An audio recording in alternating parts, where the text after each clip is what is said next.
मैं अपने नेता आदरणीय अखिलेश यादव जी को धन्यवाद देना चाहता हूं कि उन्होंने पार्टी की तरफ से मुझे बोलने का मौका दिया।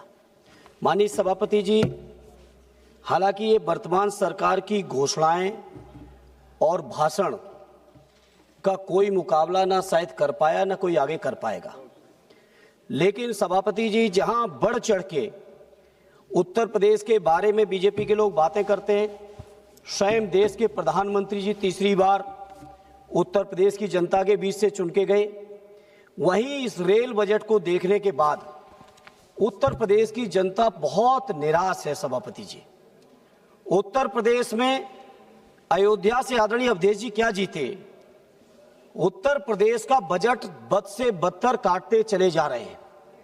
ऐसे सभापति जी, जब मंत्री जी जवाब दें, आप लोग छोड़िए मंत्री जी सक्षम हैं, जब जवाब दें तो बता दें कि आखिर उत्तर प्रदेश के लिए क्या क्या किया।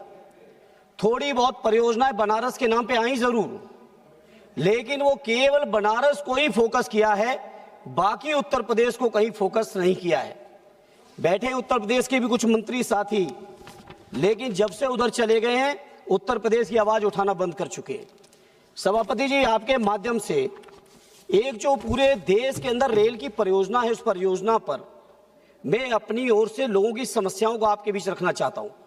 पूरे देश में मेनलेस जो फाटक बनाने के लिए जो अंडरपास बनाए गए, बरसात के महीने में मैं समझता हूं हर जगह का एक ही हाल है कि 2-3 महीने वो पूरी तरह से यूजलेस हो जाते हैं।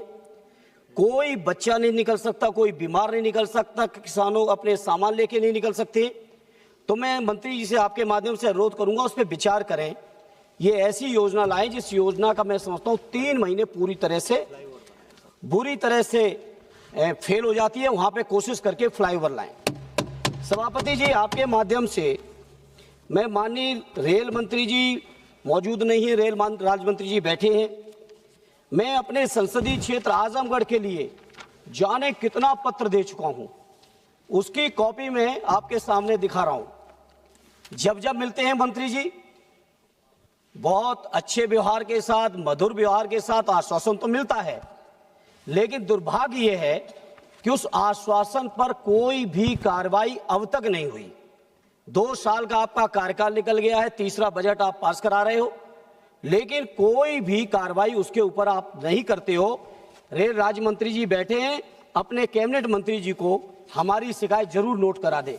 माननीय सभापति जी, मैंने अपने संसदीय क्षेत्र आजमगढ़, जो मैं समझता हूं बहुत ऐतिहासिक जिला है, मंडल मुख्यालय है, मौलाना शिबली नुमानी साहब का है, कैफी आजमी साहब का स्थान है, दुर्वासा ऋषि जी का स्थान है, ऐसे महान आजमगढ़ के लिए मैंने कई बार वहां की स्थानीय समस्याओं को लेकर बात की। उनको फिर भी मैं माननीय सभापति आपके माध्यम से एक एक करके मैं थोड़ा सा जरूर रिकॉर्ड में लाना चाहूंगा। हमसे पूर्व में जो भारतीय जनता पार्टी के एक सांसद बने थे कुछ दिनों के लिए, उस कार्यकाल में उन्होंने घोषणा की कि मैंने बनारस से आजमगढ़ होते हुए गोरखपुर तक नई रेल लाइन स्वीकृत करा दी। सभापति जी, पहले भी हमने इस बात को बजट में कहा, लेकिन आज की तारीख तक उस योजना पर कोई भी बजट स्वीकृत नहीं हुआ है। बनारस से आजमगढ़ होते हुए गोरखपुर तक की नई रेल परियोजना का। सभापति जी, आजमगढ़ के लोग, वहां जनसंख्या घनत्व ज्यादा है, जमीनें कम हैं, लोग मजबूरी बसी सही, लेकिन मुंबई जैसे शहर को डेवलप करने के लिए आजमगढ़ के लाखों लोग वहां लगे हुए हैं। हमने कई बार मांग की कि आजमगढ़ से मुंबई के लिए एक सुपरफास्ट ट्रेन हो जाए, आजमगढ़ से दिल्ली के लिए सुपरफास्ट ट्रेन हो जाए, लेकिन सभापति जी अभी तक वो सुपरफास्ट ट्रेन नहीं हुई। इसलिए मैं इस मौके पर आपसे सभापति जी एक बार फिर मैं इस परियोजना के बारे में आपके माध्यम से दोहराना चाहता हूं। सभापति जी, आजमगढ़ के नौजवान छात्र सबसे ज्यादा कहीं पढ़ने जाते हैं तो प्रयागराज जाते हैं। प्रयागराज से जौनपुर तक एक पैसेंजर चलती है जो जौनपुर आगे पूरे दिन खड़ी रह जाती है। मैंने अनुरोध किया है मंत्री जी से, सरकार के ऊपर कोई अतिरिक्त भार भी नहीं आएगा। वही जो एजे के नाम से ट्रेन चलती है इलाहाबाद से जौनपुर तक, उसी का विस्तार अगर आजमगढ़ तक कर दिया जाएगा तो न तो बजट का कोई अतिरिक्त प्रावधान करने की जरूरत है, और आजमगढ़ के हमारे नौजवानों को, छात्रों को हाई कोर्ट के लिए, शिक्षा के लिए जो जाना पड़ता है, वो भी मैं समझता हूँ वहाँ पे उनको सुविधा मिल जाएगी, सरकार के ऊपर कोई भी अतिरिक्त लोड आए।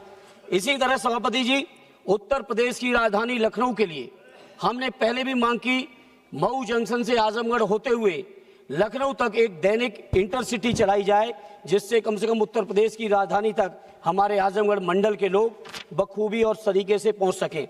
एक मांग सभापति जी मैंने की, मऊ आजमगढ़ होते हुए माता वैष्णो देवी कटरा के लिए एक साप्ताहिक ट्रेन चलाई जाए, जिससे कम से कम जो माँ के भक्त हैं वो हमारे पूर्वांचल के लोग आसानी से पहुंच सकें। इसी तरह सभापति जी, एक वीकली ट्रेन का प्रतिदिन चलाने के संचालन के लिए घोषणा भी कर दी गई, घोषणा भी की गई, लेकिन वो नहीं चलाएगी 15/025, 15/026। इसी तरह सभापति जी, एक ट्रेन 12/527, 12/528 आजमगढ़ से आनंद विहार दिल्ली की चलाने के लिए घोषणा हुई, नोटिफिकेशन जारी हुआ, समय सारणी भी जारी हुई, लेकिन अभी तक वो सुपरफास्ट ट्रेन नहीं चलाई गई। ये सारे पत्र हम दे चुके हैं सभापति जी। मुंबई की तरह ही आजमगढ़ मंडल के और पूर्वांचल के लोग कोलकाता में बहुत जाते हैं।